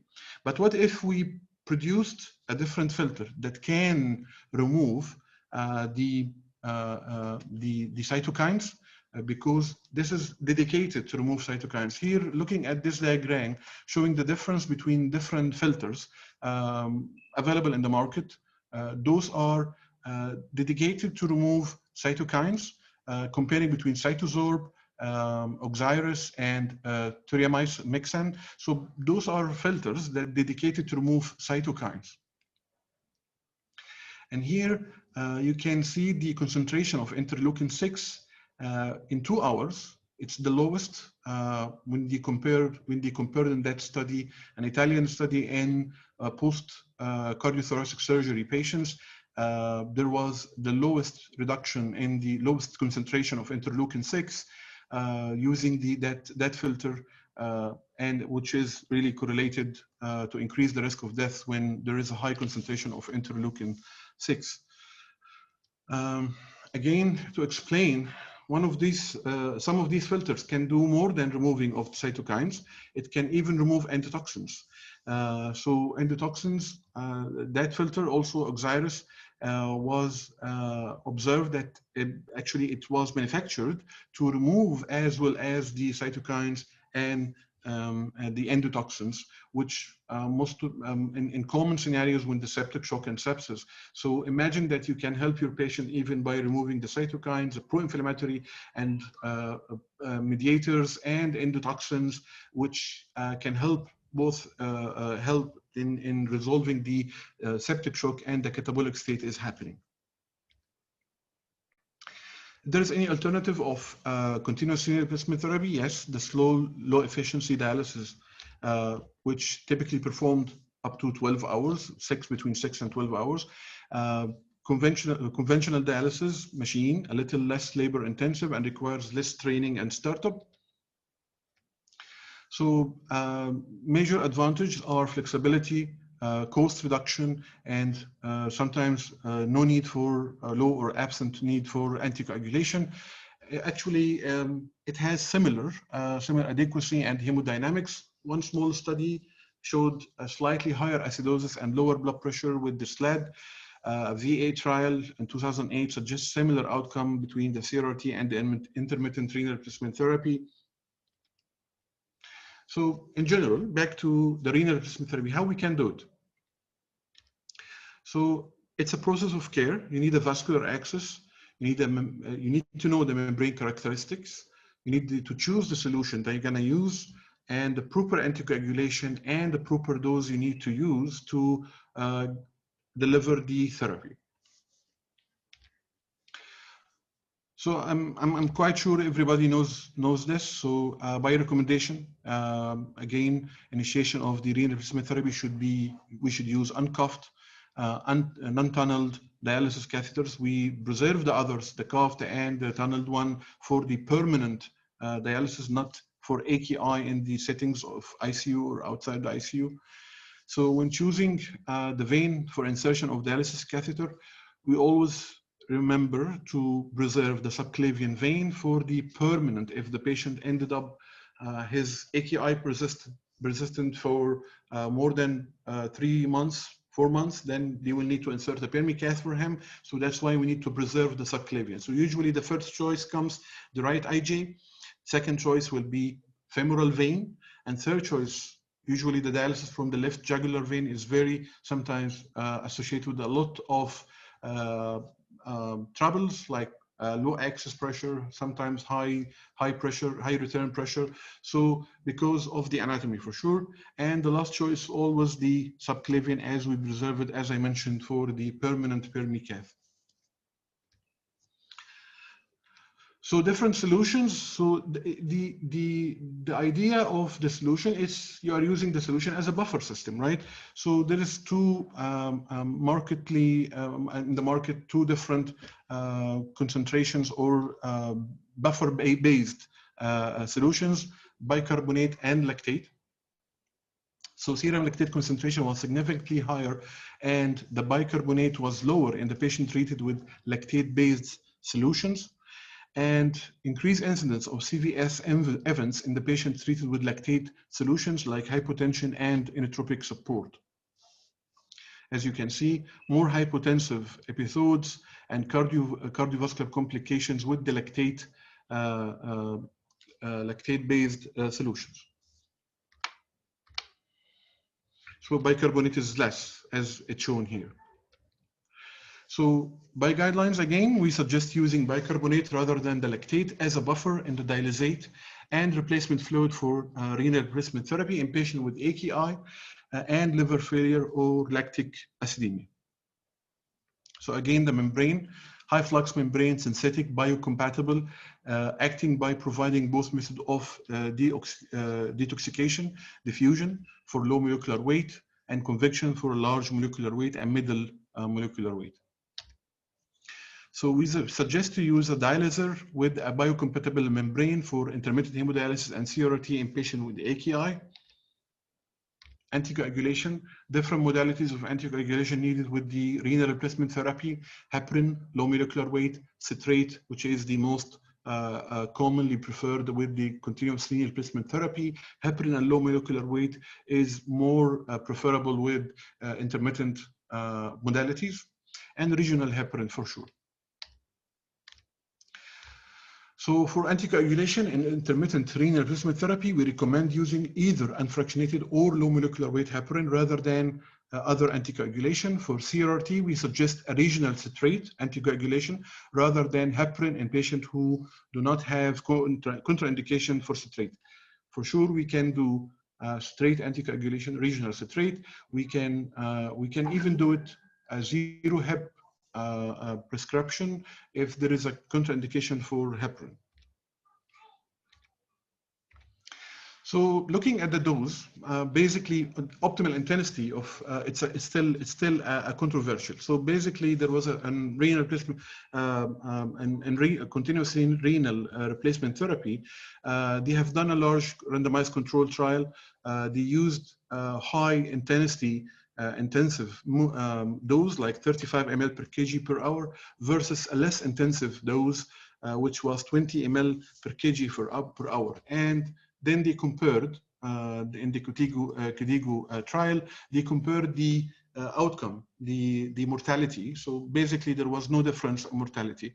So in terms of those, we don't need to go deep in the discussion of those, but basically the good dose is a good results.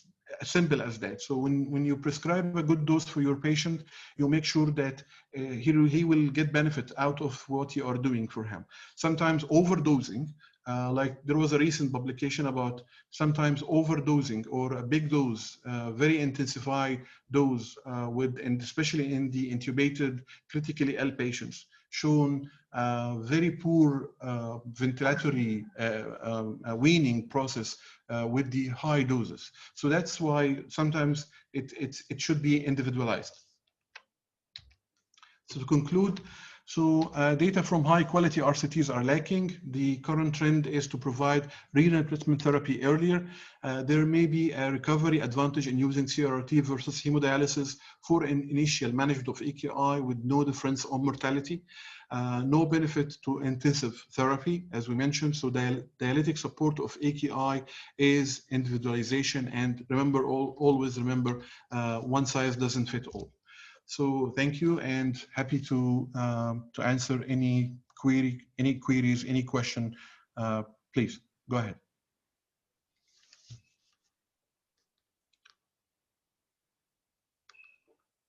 Questions. Whoever's still awake. Whoever wants to ask can unmute himself.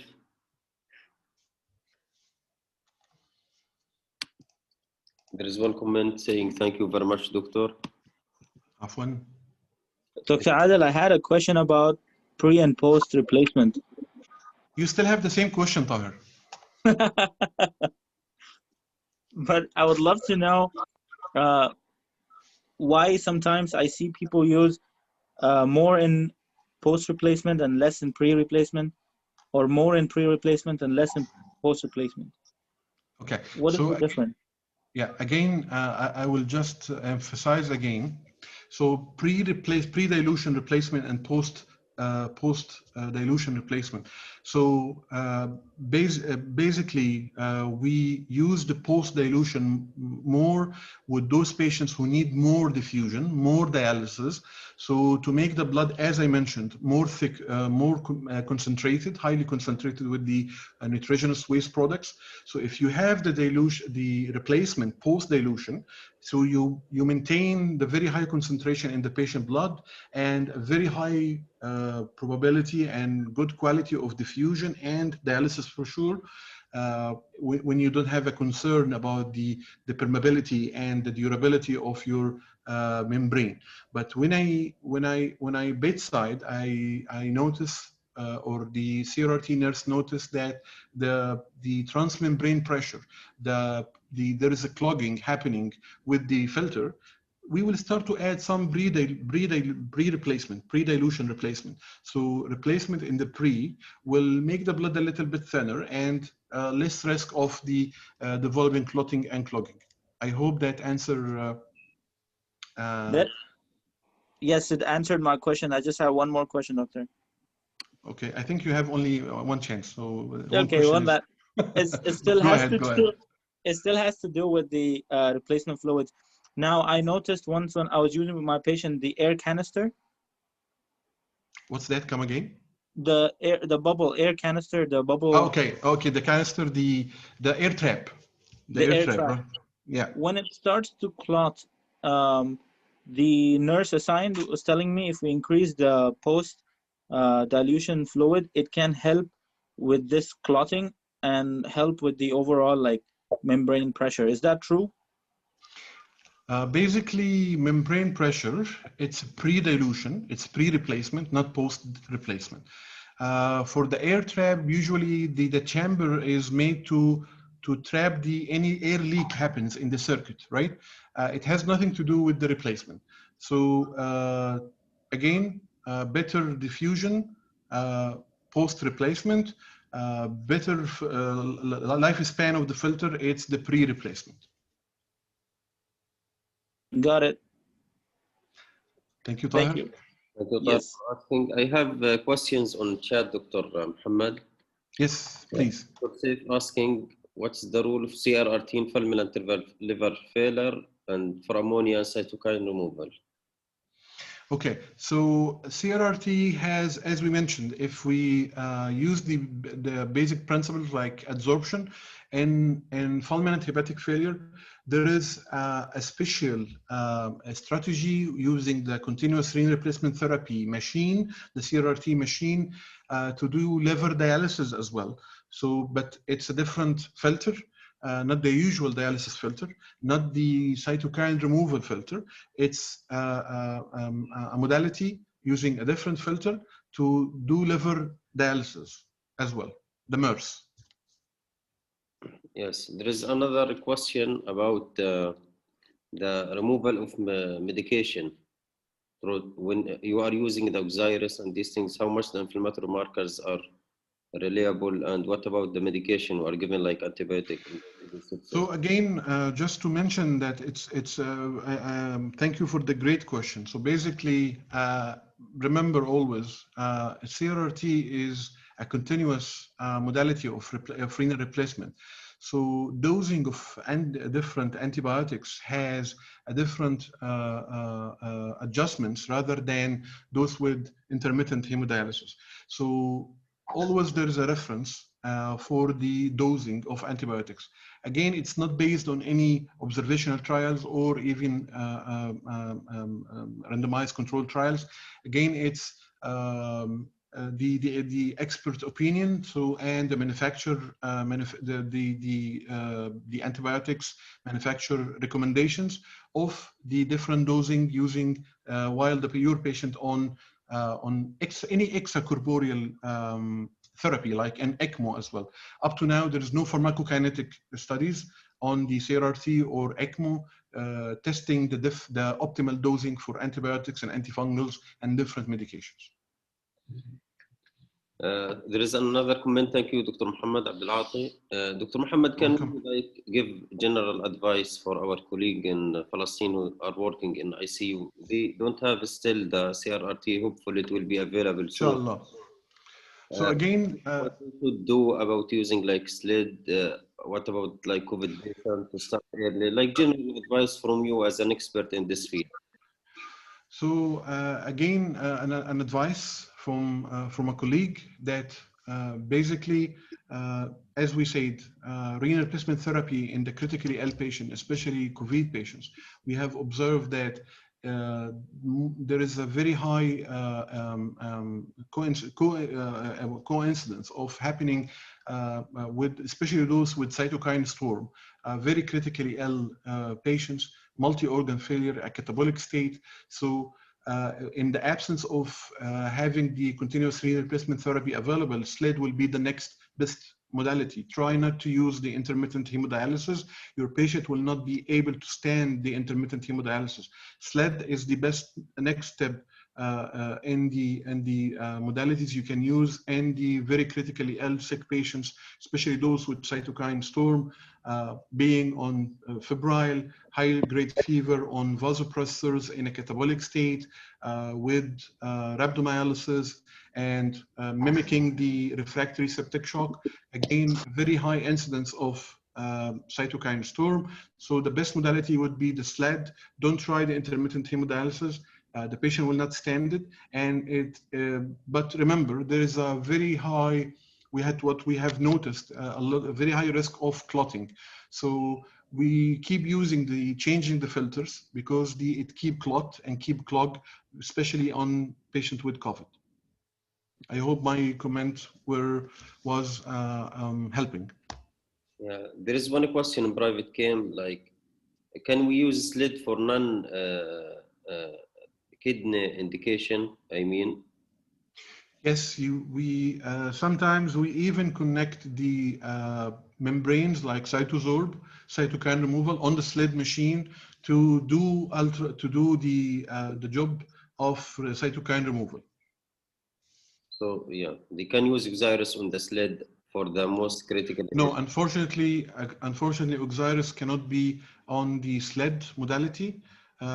Basically, it was made for the CRRT. Again, Oxyris, we like to call it is 4-in-1. So because the membrane can remove cytokines, remove endotoxins, as well as it will do dialysis for the patient. It would replace even the usual dialysis filter, and as well as it is heparin grafted. So the need for anticoagulation is less with using the Oxyris, especially those critically ill patients with fulminant septic shock and cytokine storm.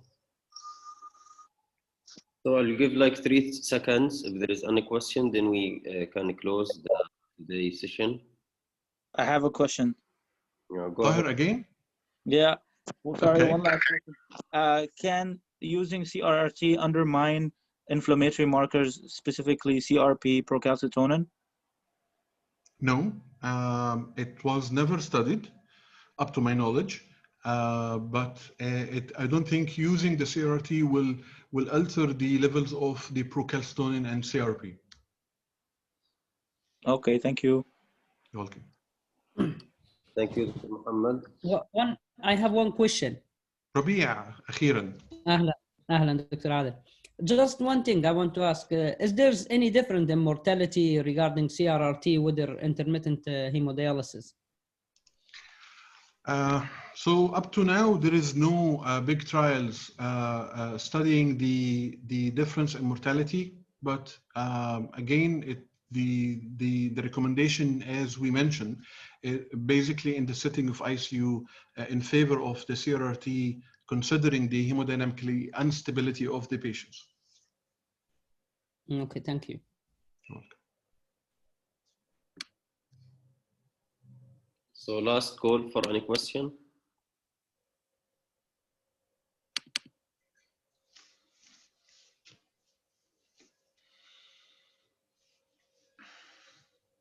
So there is a comment also. Thank you, Dr. Muhammad Adel from Dr. You're welcome. Anytime. All the best. Inshallah, بكل التوفيق for our colleagues and brothers in Gaza. And always we are happy to help. Thank you شكرا جزيلا لوقتكم وأتمنى تكونوا استفدتوا. إن شاء الله. Thank you very much, Dr. Muhammad Adil. Anyone want to speak? Dr. Taslim, I think you want to speak. Oh, that's. No, that was a very good talk, and I have a lot of questions, but I didn't ask because I wanted to give the other people the chance, and I think the discussion would have gone for too long. So I will ask in the later on. No problem, Dr. Taslim. I was waiting for this. Very, very good presentation. So it was very good summary and all that. Thank you very much. Another thanks and document from Dr. Anas for you, Dr. Muhammad. Yeah. You're welcome anytime. Yeah. So at the end, shukran jazilan for Dr. Muhammad Abdul Ati. He's a medical ICU consultant for this wonderful lecture. Also would like to thanks again Dr. Taslim for his interactive lecture at the beginning. And hopefully we will meet again in another meeting. Thank you everybody. Wassalamu alaikum wa rahmatullahi wa barakatuh. Thank you. Thank you.